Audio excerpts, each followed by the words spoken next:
In a village where the rivers met the mountains, there lived a girl named Nia.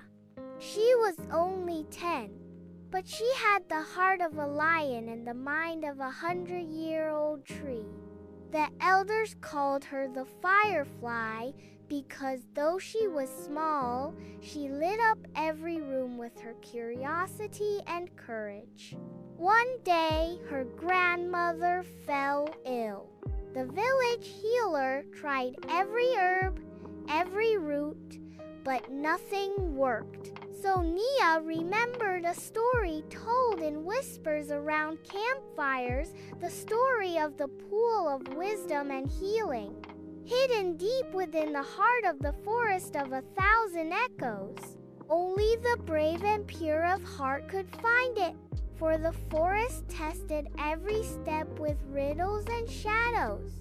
The villagers warned her, "The forest is no place for a child."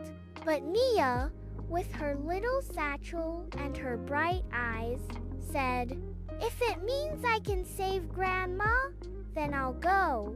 She set out at sunrise. The forest welcomed her with silence. The trees stood like silent giants. Birds watched her from above. Every few steps she found signs. Strange carvings on bark and glowing mushrooms that only lit up when she touched them. Then came the first triala fork in the path. One trail was golden and warm. The other was dark, full of thorned vines. A voice from nowhere whispered, "Choose ease and you'll be lost. Choose pain and you'll find purpose." Nia looked at her scraped hands and thought of her grandmother's gentle smile. She chose the thorned path. It hurt. Vines tore her sleeves. Stones scratched her knees. But she kept going. At the end of the path stood a great silver wolf. It spoke in a voice like rolling thunder. "To pass, you must answer. What makes one wise knowing much or listening deeply?" Nia closed her eyes.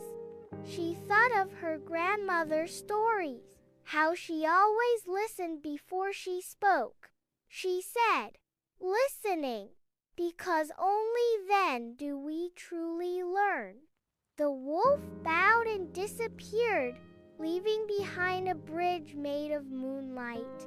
Finally, Nia reached a quiet clearing.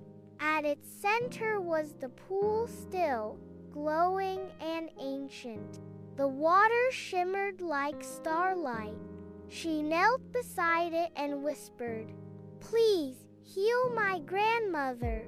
The water rose on its own and swirled into her satchel, turning into a small crystal vial. When Nia returned home, the village stood in awe. She gave the water to her grandmother, who awoke with a deep breath and clear eyes. That night, the stars burned brighter, and from that day on, Nia was no longer just the firefly. She became the light that led the way. And so, friends, bravery is not the absence of fear. It's choosing the hard path for the right reason. Wisdom is not in how much you speak, but how deeply you listen. And true strength, it lives in love.